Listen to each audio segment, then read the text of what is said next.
Al Evangelio de Jesucristo según San Marcos, el capítulo 5. Hoy había algunas variaciones en el programa, pero por diversas circunstancias el Señor ha querido que hoy trajéramos la palabra y en este aspecto, este privilegio que nos da también de poder compartirla. Gracias, hermano. Aparte de ser una responsabilidad, es un gozo. Así que vamos a aprovechar. Oren por el hermano Costel, que estaba ayer poco pachucho, pero él no dice nada, pero ya lo sabéis que estaba ahí con la tensión un poco mal y ha tenido un fin de semana complicado, obviamente por el tema de la ola de calor también. Resguárdese y no ande mucho en el medio. Amén. Resguárdese e hidrátese. Mira, como Claudia, sí, muy bien. Marcos, capítulo 5. Vamos a leer los versículos del 21 al 43. Voy a leerlo para vosotros, así que me seguís con la vista y así redimimos un poquito de tiempo. ¿Lo tenemos? Dice la palabra de Dios.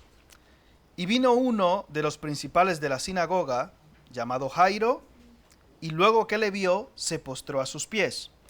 Y le rogaba mucho diciendo, mi hija está agonizando, ven y pon las manos sobre ella para que sea salva y vivirá.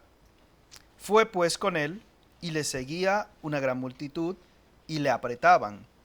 Pero una mujer que desde hacía 12 años padecía de flujo de sangre y habría sufrido mucho de muchos médicos y gastado todo lo que tenía y nada había aprovechado, antes le iba peor, cuando oyó hablar de Jesús, vino por detrás entre la multitud y tocó su manto, porque decía, si tocare tan solamente su manto, seré salva. Y enseguida la fuente de su sangre se secó y sintió en el cuerpo que estaba sana de aquel azote. Luego Jesús, conociendo en sí mismo el poder que había salido de él, volviéndose a la multitud dijo, ¿quién ha tocado mis vestidos? Sus discípulos le dijeron, ¿ves que la multitud te aprieta y dices, ¿quién me ha tocado? Pero él miraba alrededor para ver quién había hecho esto. Entonces la mujer, temiendo y temblando, sabiendo lo que en ella había sido hecho, vino y se postró delante de él y le dijo toda la verdad. Y él le dijo, hija, tu fe te ha hecho salva. Ve en paz y queda sana de tu azote.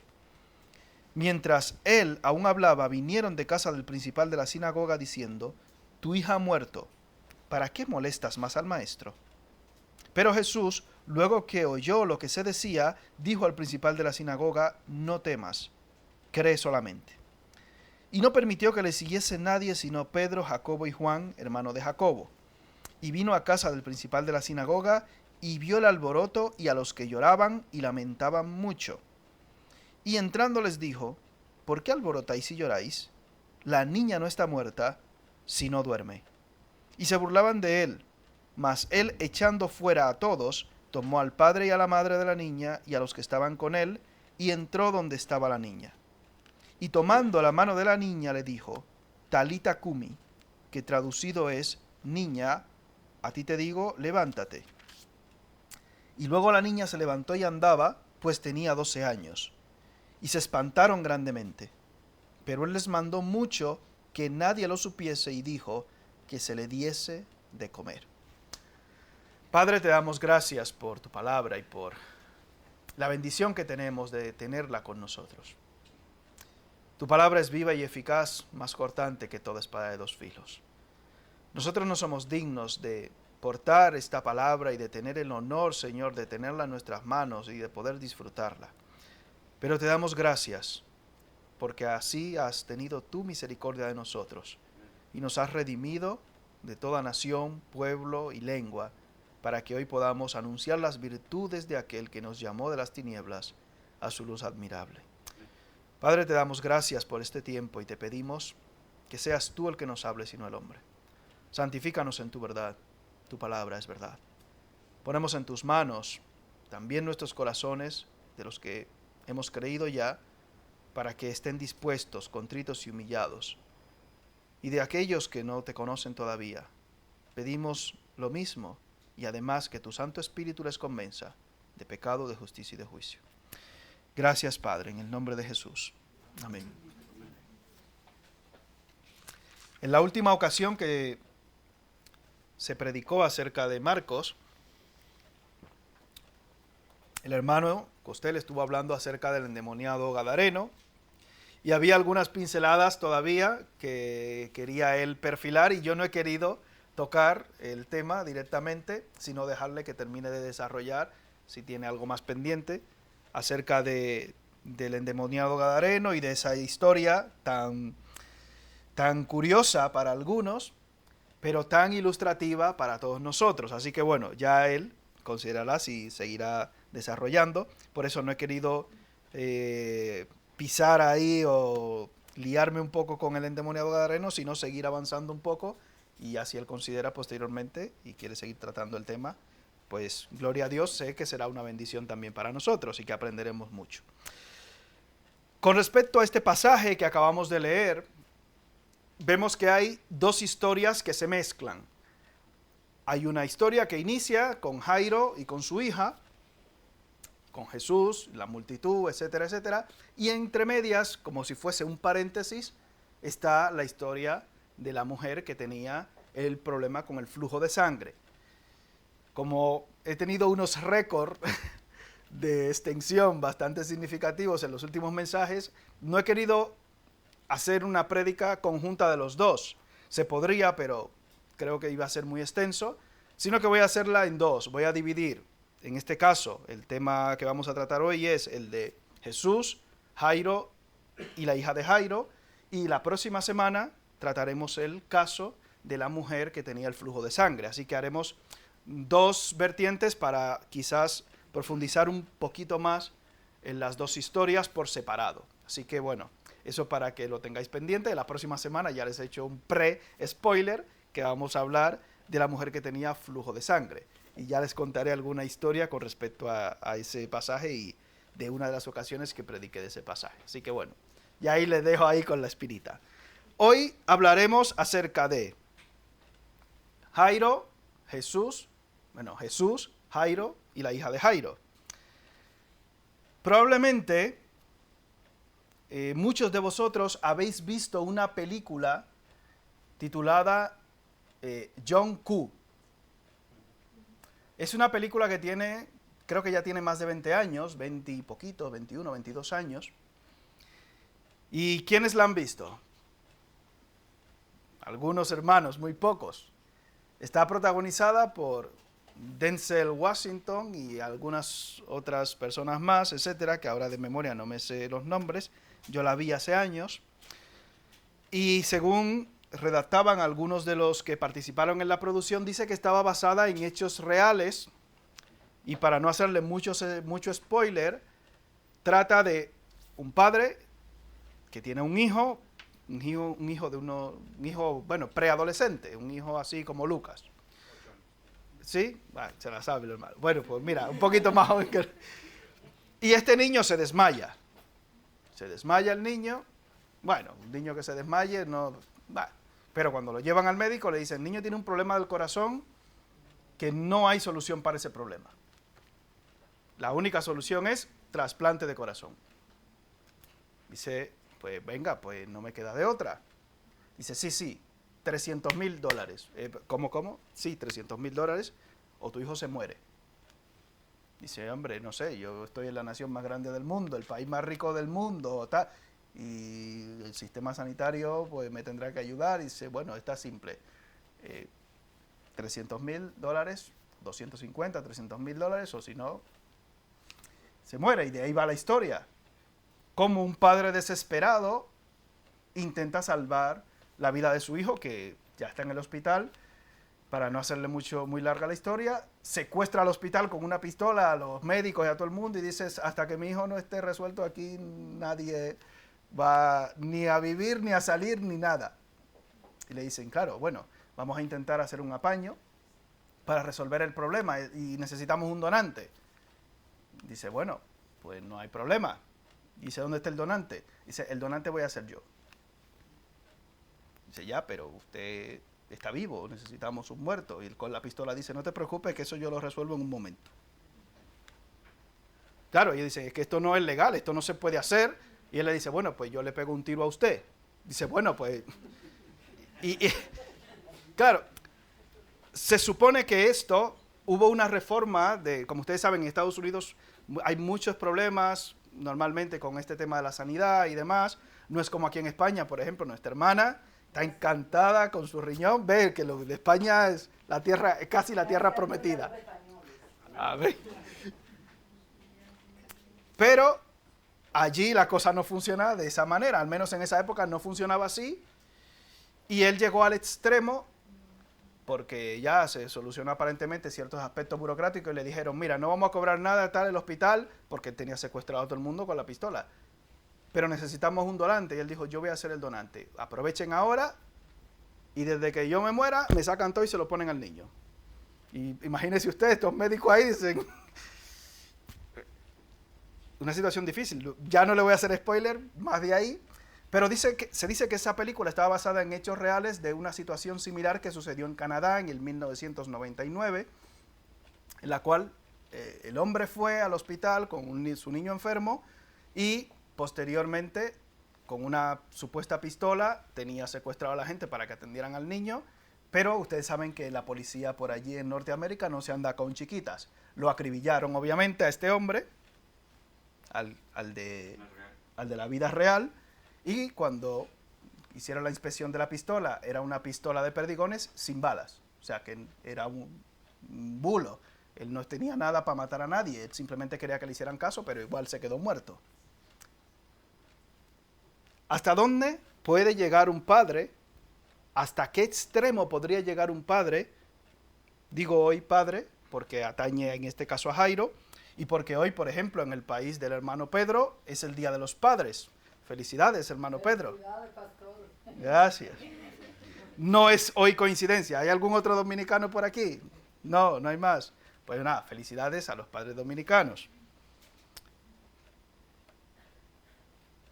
Hubo una ilustración con respecto a esto, en la cual había una persona que le preguntaba a un hombre. Hay dos edificios de 30 plantas, de 30 niveles. Te voy a dar 1.000 euros si con una cuerda vas de un edificio al otro, sin arnés. 1.000 euros. No me interesa. ¿Alguno de ustedes lo haría? 10.000 euros. Topa a ti. No me interesa. 1.000.000 de euros. Hombre, en una cuerda, sin arnés, de un edificio al otro, de la planta 30 a la 30, que son 100 metros o 50 metros, no recuerdo cuánto era, no me interesa, aunque sea 1.000.000, dime que vas un muerto con 1.000.000 de euros. Y él le dice, ¿y si en el edificio contrario estuviera tu hijo y el edificio estuviera en llamas, cruzarías o no cruzarías? Sí. Y parte de la enseñanza era que muchas veces no haces una cosa u otra dependiendo del estímulo que tengas. Aclarando aquí, por ejemplo, el caso de Eliseo y las osas. Hice un comentario hace unas semanas atrás en la escuela dominical, que luego yo no sé si fue por ahí mal interpretado, en el cual, ¿recuerdan el caso de Eliseo? Que le dicen los jóvenes, sube calvo, sube, ¿recuerdan? Y en la clase, porque había un comentarista que decía que probablemente esos osos que despedazaron a los jóvenes no eran osos, sino osas. Y que estaban en ese periodo en el cual tenían cachorros y crías. Y les dije, eso es algo, le dije, recalco de la escuela dominical, es algo instintivo que la mujer, las féminas de cualquier especie, cuando tienen hijos, pues son así de agresivas, son fieras. Y les puse el ejemplo de que cuando yo iba de vacaciones allí a la zona rural, había gallinas que me perseguían. Si tenían polluelos, porque uno de niño ve que son tan monos, supongo que habéis ido alguna vez al campo, ¿no? Algunos, si habéis visto las crías, los pollos pequeñitos, los polluelos, que son muy bonitos. Pero si le cogiste, eso para que no se duerman. Si le cogiste un pollo pequeñito a esa gallina, ¿qué hace esa gallina?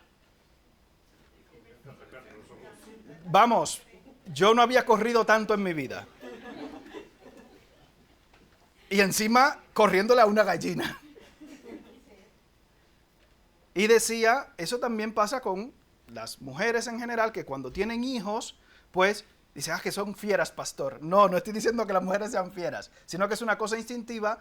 Y hay sitios, fíjate qué cosa más curiosa. Trabajaba una vez con un jefe que decía, si yo voy a contratar a una mujer, es una mujer que tenga hijos y si puede ser madre soltera, mejor. Sí, esas lo dan todo. Se esfuerzan al triple. Eso decía él. Yo no soy todavía jefe y a ese nivel no puedo comprobarlo, pero él decía que en su empresa, una de las cosas que a veces destacaba era eso, que una mujer, y si es madre soltera, que esa mujer se esfuerza y es más dura que el roble. Y que trabajaba el triple si hacía falta, o sea, una cosa bastante curiosa. O sea, yo no dije en la escuela dominical que las mujeres son fieras, no he dicho eso. Pero que hay mujeres que sean fieras, ya usted sabrá cómo toma su leona, pero el ejemplo fue por ahí que en esa forma instintiva, las féminas de cualquier especie se tornan, obviamente, como protectoras. Pero hoy atañe a los padres. Un padre está dispuesto a hacer cualquier cosa, entre comillas, por su hijo, un buen padre. Y cuando vemos y estudiamos un poquito el caso de Jairo, debemos quizás contextualizar quién era Jairo. Y aquí en la Escritura, en los versículos que hemos leído, dice que en el versículo 22, Jairo era uno de los principales de la sinagoga. Era uno de los principales. Pero era un principal laico, no era un sacerdote, aparentemente no era un levita, sino un grupo de personas, como en algunas iglesias se catalogan quizás como diáconos, que tenían el oficio de cuidar el edificio del templo y vigilar el tema de las sinagogas, cuidar el edificio donde se reunían, el lugar. Aparte de eso, algunos que destacaban un poco más tenían oficios como seleccionar las lecturas que se hacían de la Torá y también vigilar el tema de la adoración en el templo. Bastante curioso que él tenía estas responsabilidades y es muy probable que en más de una ocasión hubiera visto a Jesús hacer milagros, hablar y predicar y enseñar en las sinagogas, etc. Pero ustedes saben que con respecto a Jesús había una consigna muy clara por parte de los principales sacerdotes, ¿recuerdan? Si vamos a Juan capítulo 12, vamos allí un momento, San Juan capítulo 12.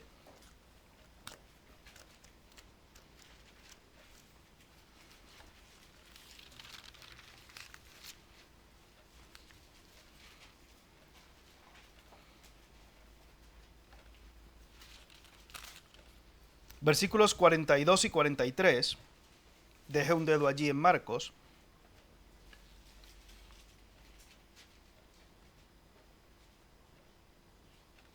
¿Lo tenemos? Sí.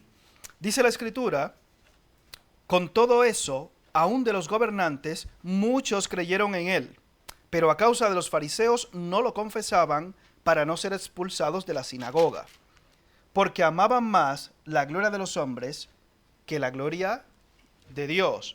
San Juan capítulo 3, por poner un ejemplo.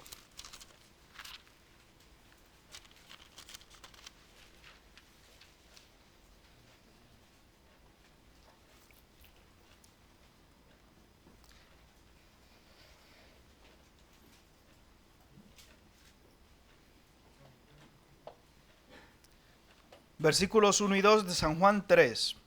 ¿Lo tenemos? Sí. Había un hombre de los fariseos que se llamaba ¿cómo? Y este era ¿qué? Un principal entre los judíos. Este vino a Jesús a mediodía. ¿Cómo vino?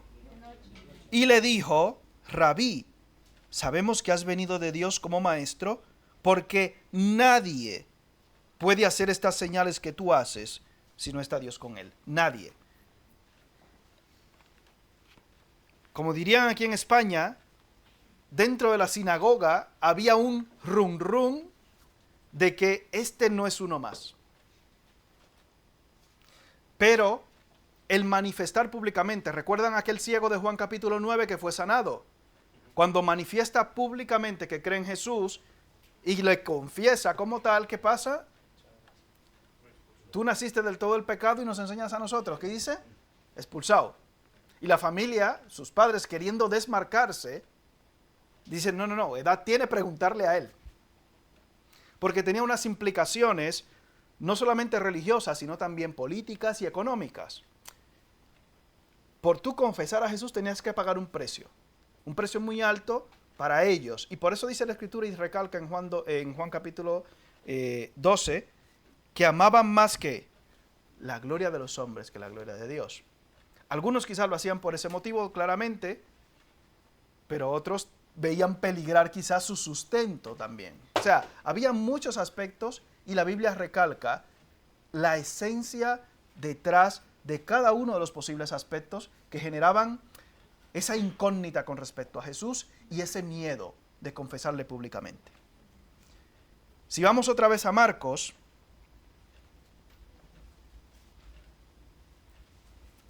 en el versículo 21, Jesús estaba solo. ¿Quién estaba con Jesús? Y este principal, Jairo, en medio de una multitud, no de noche como Nicodemo, no en secreto, no a través de un mensajero,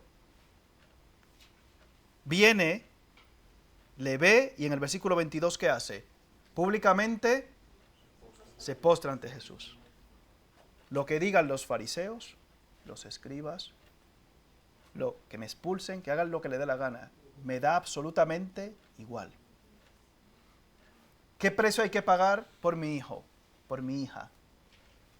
No me importa. El estímulo correcto te va a empujar a pagar el precio, aunque sea alto. No le importó nada de esto. No le importó que le pudieran expulsar. Públicamente un hermano ha dado ese testimonio. No voy a dar muchos detalles porque ya ustedes saben y tal.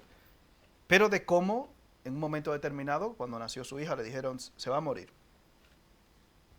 Sí, se va a morir. Así que bueno, llévela a la casa y si aparece un trasplante ya veremos.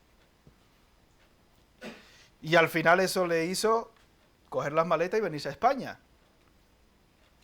Amén. Su hija vive. Es una bendición. Está ahí está.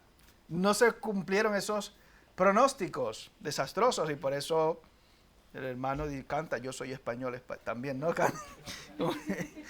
Va con España en las Olimpiadas y todo, o sea que estaría, o sea, estás dispuesto a cambiar de un día para otro tu vida. Es pagar un precio alto, ¿eh? Y para Jairo, el públicamente postrarse ante Jesús significa yo te estoy reconociendo a ti como Señor. Que hoy en día quizás no nos trae unas implicaciones significativas en el país donde estamos hoy. En países musulmanes, esto te puede costar la vida. Sin mucha duda, ¿eh? Sin mucha duda, confesar a Jesús como Señor, aparte de que tu familia te desecha. Hablaba con un hermano que tiene un ministerio en San Martín de Valdeiglesias, la última vez que hablé con él, con musulmanes. Y es muy difícil, dentro de una estructura de familia musulmán, usted confesar a Cristo como Señor, ¿eh?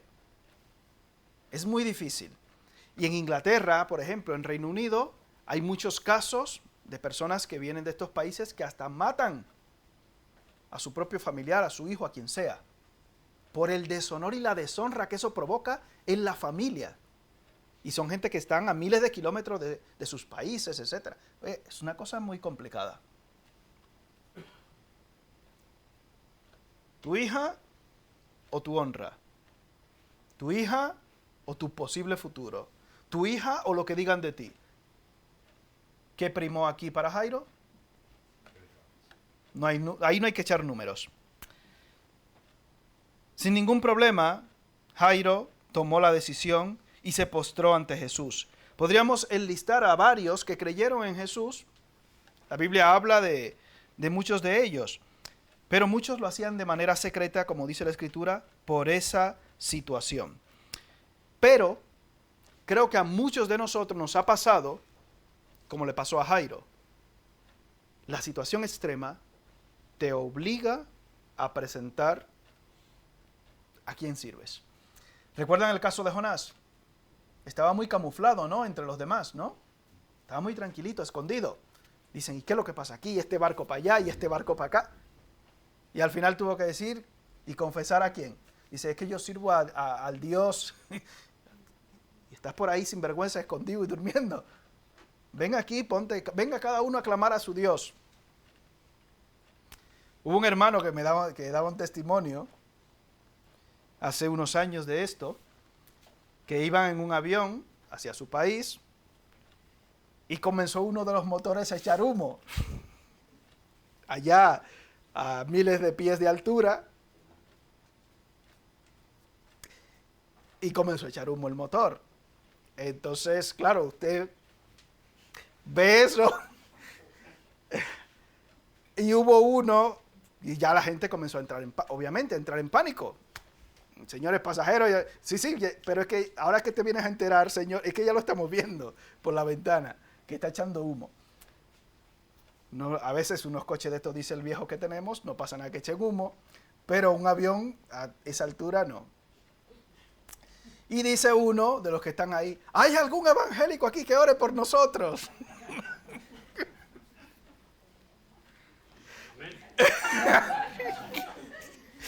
No te puedes esconder. Y me dice el hermano, tuve que salir, hermano, ahí comenzó a...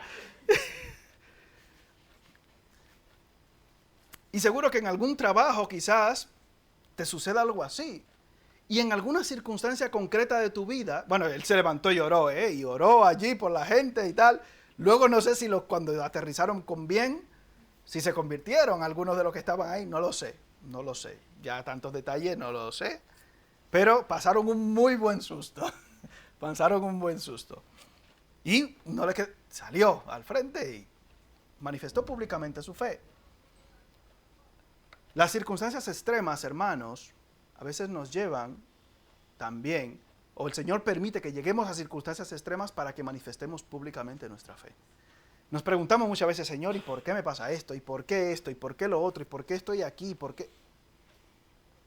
Todas estas situaciones, hermanos, debemos verlas como oportunidades para manifestar nuestra fe a otros.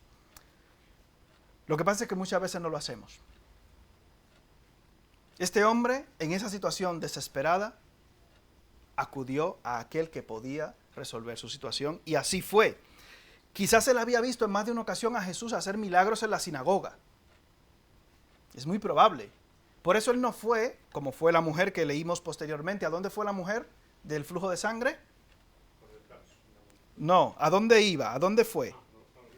A los médicos. Probablemente no sabemos cuánto tiempo concreto tenía la niña enferma. No lo sabemos. No sabemos si era una enfermedad prolongada, si fue algo repentino. Bueno, no dice la Biblia eso exactamente. Sí lo dice en el caso de la mujer, que llevaba 12 años en esta tortura, en ese azote, para que quede más claro ahí. Azote, que ya cuando entremos en materia de esta señora, hablaremos de este asunto.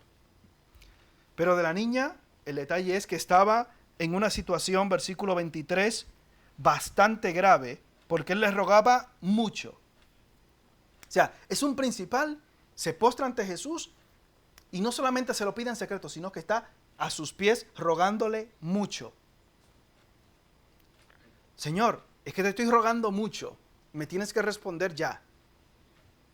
Como un vídeo que me pasaron por ahí de un predicador, que luego me saltan más vídeos de ese hombre y yo digo, madre mía, el paisano este, que anda haciendo profecías hasta en Venezuela. Y, bueno, no quiero entrar en detalles. Pero estoy rogándote mucho, Señor. Y si yo te ruego mucho, por la lógica humana que tengo, tú me vas a hacer caso rápido, bien, y vas a hacer lo que yo te diga. Esa es la lógica religiosa que tenemos, ¿eh? Oren mucho por eso. ¿Cuánto es mucho? Mucho. Y ahí entramos muchas veces hasta en las vanas repeticiones, ¿eh? ¿Cuántos Padres Nuestros tienes que orar? 36 Padres Nuestros y 42 Ave María. La gente, nosotros los creyentes no oramos eso, pero que la gente entra en ese bucle de vanas repeticiones. Entra en ese bucle, pensando que si yo hago mucho esto, el Señor, como lo hago mucho, pues me va a oír. O va a hacer lo que yo le diga, lo voy a convencer. Él le rogaba mucho porque su hija estaba agonizando. Y aquí literalmente es al borde de la muerte. Y le tenía una petición clara: ven, pon las manos sobre ella para que sea salva y vivirá. Salva y vivirá, las dos cosas. En Juan capítulo 11, versículo 25 y 26 dice Jesús: yo soy la resurrección y la vida, que el que cree en mí, aunque esté muerto, vivirá. Igual, aunque la niña estuviera viva, estaba muerta en pecado. Necesitaba no solamente ser sana, sino ser salva. Estas multitudes procuraban sanidad, pero no salvación. Y es algo que sucede hoy en día dentro de las iglesias. Yo quiero que Dios haga lo que yo quiero, que cumpla mis sueños, mis metas, mis objetivos, pero que no se meta conmigo. Que me deje a mí, que haga lo que yo le digo, como me decía uno. No, usted me da los 6.000 euros y ya luego ya vemos. Ya, vale. Tus problemas se van a resolver así. No creo. Tu problema va más allá de eso. Mi hija está agonizando. Y cuando tú tienes una petición y estás clamando mucho por ella, tienes urgencia. Y lo menos que te puedes esperar es que entre la multitud, Jesús se supone que va a ir corriendo a atender mi petición, obviamente, porque es urgente lo mío. ¿Y qué hace Jesús en medio de esa urgencia de Jairo? Se detiene. Con una mujer probablemente mayor, encima.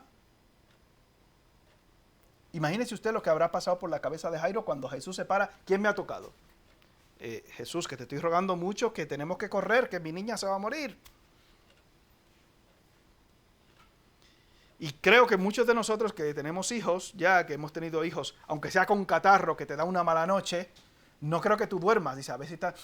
Y recuerda a mi señora, ahora que no me oye, poniéndole el dedo a ver si está respirando cuando eran bebés. ¿Alguna madre lo ha hecho eso? Mira, porque...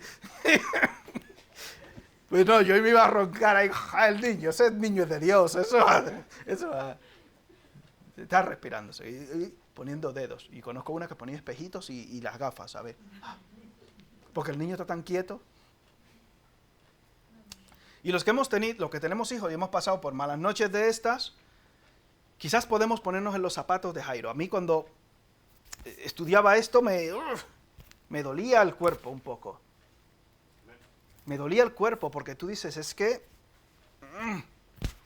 tener un hijo enfermo, mi hija ha pasado por procesos, la han tenido que operar en alguna ocasión, etc. Y yo trato de no pensar y de evadirme y de hacer lo que llaman las amnesias estas traumáticas que me protegen el cerebro. Aparte de eso, se me olvidan muchas cosas, así que por eso yo le digo a la gente, cuando ustedes me dicen cosas, escríbemelo y mándamelo por WhatsApp, escrito por WhatsApp. Escríbelo, porque es un mecanismo de defensa, lo siento, pero es así. Si no fuera así, estuviera yo atado con vestido de blanco, atado por ahí con una camisa de fuerza. ¿Me habéis entendido, no? Pues eso. No se quiera usted imaginar. Hoy la camisa es amarilla y bueno, y la corbata, para que no falte. Pero bueno, este hombre, yo no quiero imaginarme lo que le pasa por la cabeza. Dice, pero Jesús, lo mío es urgente. ¿Cómo te detienes tú aquí a hablar? ¿Quién me ha tocado? Hay una multitud aquí, no sé, Jesús. Mi hija está agonizando, a punto de morir. Y en el versículo 35, luego de que sucede todo esto, no sabemos exactamente cuánto tiempo se detuvo Jesús y cuánto iba a ser el trayecto todavía que faltaba para llegar a la casa de Jairo. En el versículo 35 dice, mientras él aún hablaba, vinieron de casa del principal de la sinagoga diciendo, tu hija ha muerto. ¿Para qué molestas más al maestro? Ya déjalo, ya pasó.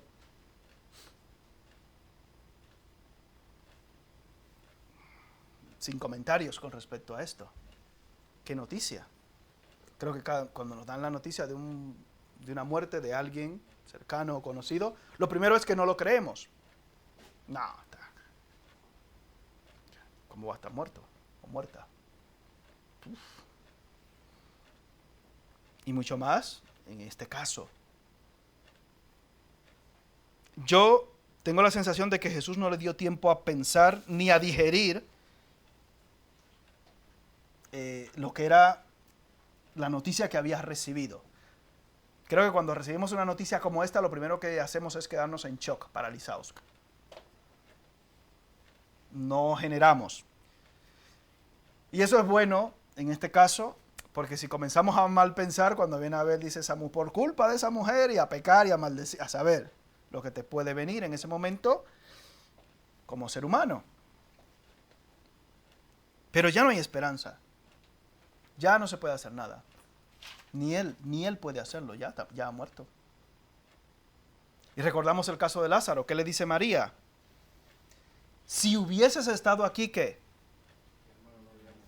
Si hubieses estado aquí. Jesús, has llegado tarde. Jesús, es que te está pillando la hora, Jesús. Ya es muy tarde. Para mí es muy tarde. Para la niña ya es tarde. Ya no merece la pena, Jesús. ¿Se equivoca Dios en el cómo, en el cuándo y en el ahora? ¿Se equivoca Dios? Jamás. Dios no se equivoca. Hay una frase por ahí que está muy de moda, que los tiempos de Dios son perfectos. Ya tendré yo que verla más tranquilamente. La he escuchado con relativa frecuencia.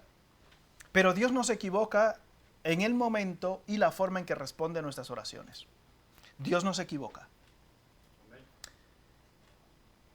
Tenemos la costumbre en nuestro corazón religioso de que Él nos responda a lo que yo quiero, como yo quiero, cuando yo quiero. Como niños malcriados que muchas veces somos. Sí, tenemos esa mala costumbre. Y por eso hay gente por ahí enfadada con Dios. Es que yo, enfadado.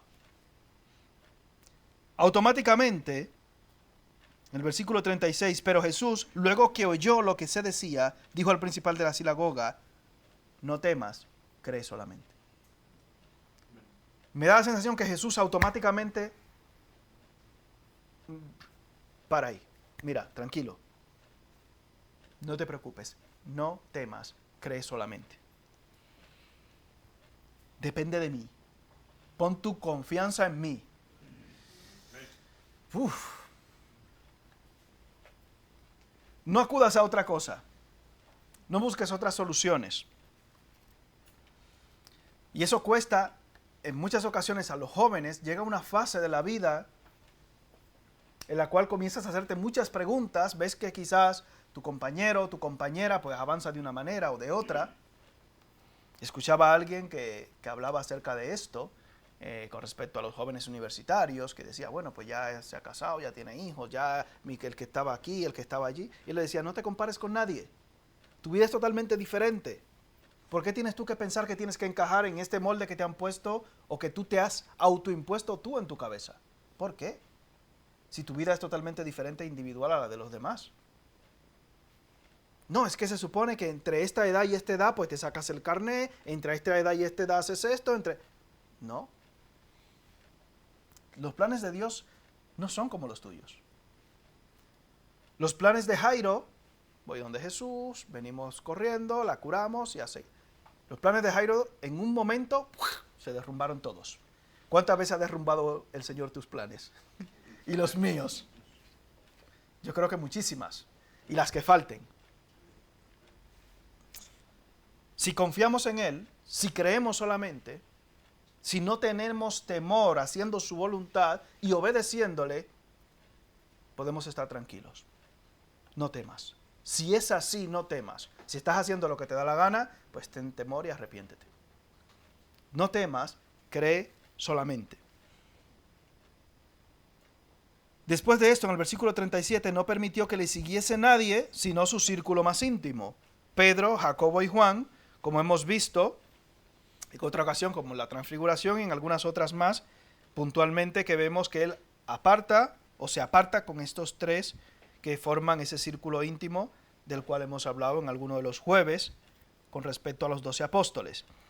Y vino a la casa, versículo 38, del principal de la sinagoga, y vio el alboroto y a los que lloraban y lamentaban mucho. Y entrando les dijo, versículo 39, ¿por qué alborotáis y lloráis? La niña no está muerta, sino duerme. Y se burlaban de él. Mas él, echando fuera a todos, tomó al padre y a la madre de la niña y a los que estaban con él, y entró donde estaba la niña. Como ustedes saben, bueno, en algunos países todavía quizás no tan formalizado. Se utiliza lo que son las plañideras o las personas para llorar, ¿no? En algunos de vuestros países. Seguro que si nos remontamos un poquito atrás, yo sí recuerdo en el campo de donde eran mis padres que había personas concretas que se les daba una propinilla para que estuvieran con el muerto, porque se llevaba el muerto a la casa de donde fuera, donde vivía el muerto, y se amanecía con él lo que llamaban la vela. Se quedaban con el muerto en vela. Allí había que cocinar a todo el que se quedara y amanecer. Yo, de adolescente y jovencito, recuerdo en más de una ocasión haberlo hecho eso. Hoy en día ya está bastante más moderno y se llevan a funerarias de cada ciudad, de cada pueblo. Ya está un poquito más civilizado ese aspecto. Pero en mi adolescencia y mi niñez se llevaba ahí el muerto y se pasaba el día y se le daba una propinilla porque decían que si no se le lloraba al muerto es que no se le quería. Y era una vergüenza.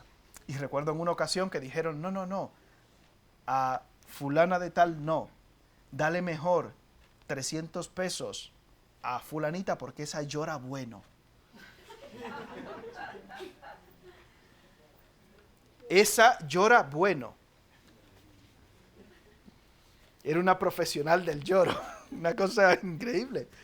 Esa llora bueno. No, a esa, mejor a esa, que es que esa llora bueno.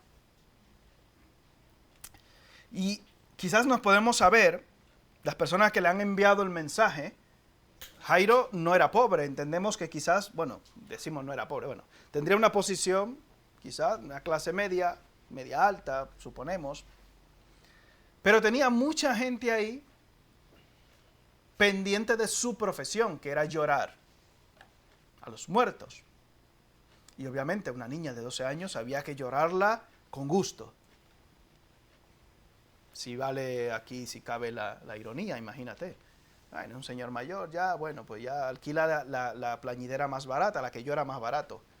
Pero, pues claro. Y ellos le dicen, no, ya al maestro no le moleste, que ya tenemos trabajo aquí. Ya aquí tenemos trabajo. Ya hemos hecho la semana. Aquí hemos hecho la semana porque ya tenemos un muerto. Y que esas personas, obviamente, habrían visto morir cientos de personas. O sea, Jesús, no vengas porque ya no hay nada que hacer. Yo comprobé que está muerta. Nosotros hemos comprobado que ya está muerta. Así que el maestro no hace falta ni que venga. Porque nosotros somos expertos en muerte y certificamos que ha muerto. Viene Jesús y ¿qué dice? ¿La niña está muerta?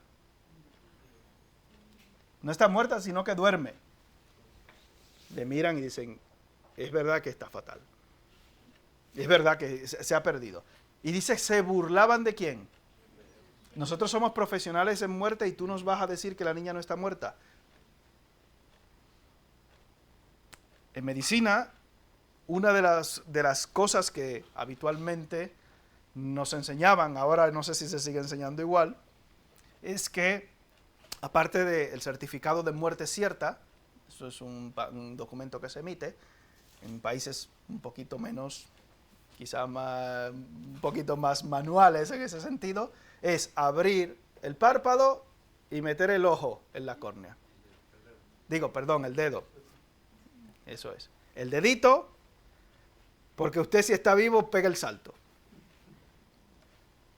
Pero cuando usted toca el ojo, así, con el guante, obviamente, no hay respuesta, usted dice,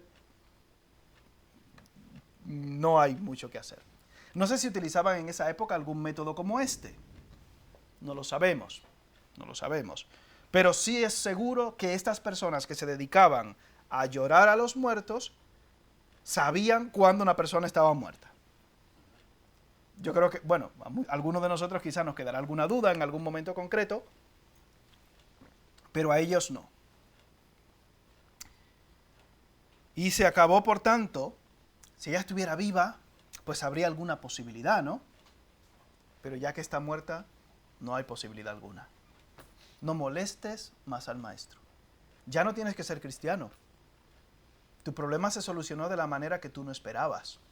Ya no tienes que ir más a la iglesia. ¿Ya? ¿Para qué? ¿Ya para qué? ¿Han escuchado esa frase alguna vez? Porque parece que hay gente que va a la iglesia para que se les resuelva un problema. Como yo quiero, cuando yo quiero. Si ese problema no se me resuelve en ese momento concreto de la manera que yo pienso, creo o espero, ¿ya para qué vas a la iglesia? Gracias, hermano. ¿Ya para qué? Ya no más, ya no te compliques más. Y esa era la respuesta de las multitudes. Las multitudes, cuando Jesús en Juan capítulo 6 les dice, es que ya no hay pan, ¿siguieron con Jesús? Le dejaron. Pues no nos interesas tú, Jesús, ni lo que tú dices. Jesús le pregunta a los discípulos, ¿queréis también iros vosotros? Solamente se quedaron con Jesús aquellos que entendieron que no podían ir a ningún otro lado porque Él tiene palabras de ¿qué? Cuando la iglesia, por ejemplo, se dedica a obra social, respetable, gloria a Dios. Conozco una iglesia en Atocha que tiene eso y dice, no, todo el que venga lo sentamos aquí y hasta que no se acabe el culto nos repartimos las comidas del banco de alimentos. Y está la gente ahí en el culto chocando los pies así, madre mía, ¿cuándo acaba este hombre de hablar? Porque cuando se acaba el culto van a repartir las bolsitas de comida. Entonces la gente va realmente a escuchar el evangelio. Si he visto en una ocasión que me han enseñado uno con los cascos, escuchando un partido de fútbol, lo que sea, viendo videos de YouTube ahí sentado y dice, a ver si acaba este. ¿A alguien aquí le han ofrecido una bolsa? Bueno, no voy a preguntar, espero que no. Pero oiga, ya no hay nada que hacer. Ya no hay nada que hacer. ¿Cuántas veces encontramos casos de estos perdidos? Cuando fuimos al ministerio de allí que tiene el hermano del Escorial, con personas que tienen problemas de drogas y otro tipo de problemas y demás, dice, es que yo cojo todo lo que nadie quiere. Todo lo que nadie quiere, mandarlo para acá. Esa era una de las frases que él utilizaba con frecuencia. Y oye, ver cómo el Señor de la nada restaura a esas personas es increíble. Sigue siendo milagroso e increíble. Pero no nos sorprendamos por nosotros, porque digo, bueno, es que yo no era como él o como aquel. La transformación que el Señor ha hecho en nuestra vida y que hace en nuestras vidas, cuando tenemos un encuentro personal con Él, también es milagrosa y sorprendente. Cuando Jesús llega donde esta niña, ¿cómo está esta niña? Está muerta. Y en el versículo 40, sabiendo que estaba muerta y que Jesús estaba, entre comillas, equivocado, dice la Biblia que se burlaban de él. ¿Y qué hace Jesús? Les echa todos fuera de aquí todos. Hay un hermano en la escuela dominical que dice, bueno, yo tengo un puñetazo santo para darle. No había que dice, no, es que se burlan de mí, me hacen preguntas y se ríen del evangelio. No. En este caso Jesús claramente le dice, mira, fuera, no echéis vuestras perlas delante de ¿quién? Entonces, hay que saber también diferenciar un poco una cosa de la otra. Hay que orar por los perdidos, hay que hablarle a los perdidos, predicarles el evangelio, pero cuando llega el punto de la burla, no echéis las perlas a los cerdos. Jesús les echa a todos fuera. ¿Ustedes han dado alguna solución? No, ustedes vienen aquí para llorar y cobrar su dinero. Simplemente, fuera. Se lleva a Pedro, Jacobo y Juan y a los padres de la niña, en el versículo 40. Y dice algo en el versículo 41, hace algo, tomando la mano de la niña, un toque de ternura, que hace que una persona como él, que es llamado rabí, fuera considerado inmundo. ¿Recuerdan? Dentro de las leyes, no podía tocar ¿qué? Pero claro, si yo te estoy diciendo que está dormida y no muerta, la puedo tocar. Por eso dice la Escritura que Jesús se hizo ¿qué? Por nosotros. Se hizo maldición. Sufriendo la muerte, ¿y muerte de qué? Ahí volveremos luego.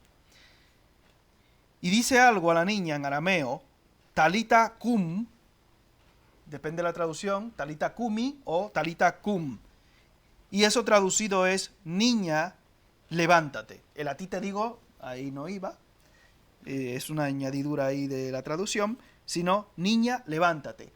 Y escuchaba una predicación con respecto a esto, en la cual un hermano decía, es que esto es una frase que quizás utilizas tú con tu hija cuando la estás despertando para que o vaya al cole o lo que sea.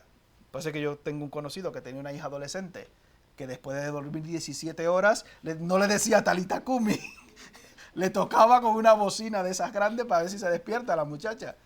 Oh, madre mía, está dormida o muerta, 17 horas. Estos adolescentes modernos, no. Yo supongo que ustedes no podían dormir tantas horas, ¿no? Jesús toca a la niña en la mano, Talita Kumi, niña, hijita, levántate. ¿Y qué pasa? La niña se levantó, versículo 42, y andaba, y obviamente pues tenía 12 años, coincidiendo con los años que posteriormente veremos en el caso de la mujer del flujo de sangre. Y dice, se espantaron grandemente. Ellos también tenían la convicción de que estaba muerta. Jesús les da una orden diciendo, mandándoles mucho, que nadie lo supiese, y dijo que se le diese de comer a la niña, no a Jesús, sino a la niña. Quizás la niña tenía, no sabemos cuánto tiempo enferma tenía. Y cuando usted está enfermo, aunque tenga un buen apetito, cuando está enfermo normalmente no come mucho, come poco. Por ejemplo, el hermano Rodolfo, el hermano Josué, en estos días que estuvieron enfermos, el hermano Josué comió poquísimo. Yo dije, se nota que está enfermo el muchacho. Pero fíjate, normalmente se nos cierra ahí el estómago y no comemos mucho, y un niño de esa edad, un adolescente o una adolescente, hay adolescentes de 45 años todavía aquí en la iglesia, que suelen comer muchísimo, pero en esas edades, yo recuerdo que a esa edad se me despertó el apetito, a mí me obligaban a comer, obligado, yo era muy delgado, casi como, bueno, un poco menos que ahora, pero era muy delgadito, quizás como así, como el perfil de Noemí, muy delgado.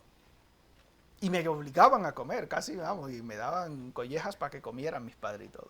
Pero a partir de los 12 años, se me abrió una cosa aquí en el cuerpo, se me hizo un agujero negro ahí, y entra, bueno, ya no, ya estoy muy controlado, ya hago dietas y tal, pero era una cosa que entraba ahí, eso era una turmis, todo desaparecía, era una cosa increíble. Y no engordaba, no. He comenzado a engordar, creo que a los, no sé, ¿no? A los 30 y pico, quizás, por ahí, 30 y pico, sí. Curiosamente, esta niña en esa edad de la adolescencia, imagínese usted, y con varios días comiendo poco o nada, pues obviamente se levanta de ahí y Jesús en esa ternura le dice, darle de comer, que acabe con todo. No creo que tuviera ningún remordimiento el padre con decir, hasta si hace falta el becerro gordo, matarlo también, y que se lo coma la niña. Nos da la sensación de que probablemente era hija única. Gloria a Dios. Ha sido restaurada, traída desde de los muertos. Supongo que los adolescentes vuestros no comen tanto.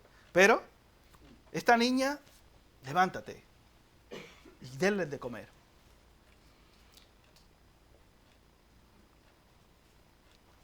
Fíjate cómo Jesús toca la mano de esta niña muerta y la restaura. Cómo Jesús, siendo Dios mismo, se toma, por así decirlo, la molestia, como dicen en uno de los salmos, es que Él se humilla a vernos a nosotros y a escuchar nuestras oraciones. ¿Cómo podemos decir que ese Dios está a mi servicio? ¿Cómo podemos llegar a pensar esto? ¿Cómo yo voy a manejar los tiempos de Dios? Dios tenía un propósito por encima de lo que Jairo pensaba. Parecía que Jesús estaba tardando demasiado y que se le fue de las manos la situación. Y cuando oramos un ejemplo por Venezuela en esta mañana, descansamos en que, creyendo solamente, no debemos tener temor. Porque yo sé a quién he creído. Y en las circunstancias que vienen y que vendrán a tu vida y a la mía, debemos tener esa misma confianza que tuvo Jairo al hacer caso a Jesús. No temas, cree solamente. Y parte del éxito en nuestras vidas cristianas, va a consistir en mantenernos mentalmente equilibrados, sin temor y creyendo solamente. Porque si te pones a pensar realmente, ¿cuántas cosas dependen de ti? Cuando queremos apurar, yo te voy a rogar mucho, Jesús, yo voy a hacer muchísimo, me voy a portar muy bien. Y esa idea también tiene la gente con respecto a la salvación. Voy a hacer muchas cosas para que Jesús o que me ame o que me salve. Voy a hacer mucho para que Él me vea. Y como me estoy portando bien, me van a salir las cosas bien. Tenemos esa mentalidad religiosa del intercambio. Jesús simplemente toca su mano, se hace inmundo por ella y le dice, levántate. Si Jesús ya se hizo maldición por nosotros al morir en la cruz y al cargar nuestros pecados, ¿por qué nosotros los creyentes muchas veces seguimos viviendo como si estuviéramos muertos? Seguimos paseando por esta vida como muertos. Que eso también lo hablábamos en la escuela dominical. Cuando tú tienes un encuentro personal con Dios, tiene que verse el cambio en tu vida. Tiene que haber cambio en tu vida. Y si no ha habido cambio en tu vida, si sigues viviendo en el pecado, arrepiéntete. Pero si tú todavía no has tenido un encuentro personal con Cristo, obviamente estás muerto, muerta en tus delitos y pecados. El único que puede solucionar, solventar, pues claro, si decimos no, es que el hombre no está malo, no está muerto, está agonizando. No, el hombre está muerto. No está agonizando. ¿La niña estaba agonizando o estaba muerta ya? Hasta que usted no reconozca que usted está muerto, que sin Jesús no tiene ninguna otra solución, usted no va a venir arrepentido a sus pies, ni humillado a sus pies. Y no podrá ser salvo ni salva, porque usted cree que todavía usted tiene la posibilidad usted. No hay ninguna posibilidad en ti. Estás muerto, estás muerta. En ningún otro hay salvación, porque no hay otro nombre bajo el cielo dado a los hombres en quien podamos ser salvos. Solo en Cristo. Si Él no toca tu mano, no podrás levantarte. Probablemente estás postrado, postrada, planchado, como dicen por allí, por mi sitio, en el barrio de los acostados. No hay solución para ti posible fuera de Cristo, no la hay. Mientras estaba viva, pues bueno, si vamos a ponerle un pañito en la frente, que el médico venga, que le dé un brebaje de alguna hierba de aquel tiempo, hablando de los médicos de aquel tiempo. Ya muerta, no molestes más al maestro, ya para qué. Jesús es la solución que necesitas en tu vida. Padre, te damos gracias por cada una de las cosas que tú has hecho en nuestras vidas. Te damos gracias porque tú nos has levantado de entre los muertos y nos has redimido, nos has salvado. Y además de esto también nos has hecho reyes y sacerdotes para ti, Señor. Te damos gracias porque somos unos privilegiados, Señor, al estar aquí, al conocerte, al ser salvos por tu gracia y por tu sangre. Te pedimos perdón, Padre eterno, porque el querer el bien está en nosotros, pero no el hacerlo. Solamente tú puedes tocar los corazones de los que están aquí muertos en sus delitos y pecados. Que no piensen que tienen esperanza fuera de ti, Señor. Que no sigan poniendo parches en su vida pretendiendo que están vivos cuando están muertos. Padre, te pedimos que tú toques esos corazones que están todavía dudando de ti, para que solamente crean en ti, el único Dios verdadero, y en Jesucristo a quien has enviado. Padre, ayúdanos también a nosotros a descansar en ti, aunque la situación llegue al extremo en el cual hasta perdamos la esperanza. Tú dices en tu palabra, no perdáis pues vuestra confianza, que tiene grande galardón. Ayúdanos, Señor, como creyentes, a mantener siempre la confianza y la esperanza de que tú estás en control de todo. Padre, descansamos en ti. Ayúdanos a no temer y a creer en ti. En el nombre de Jesús. Amén.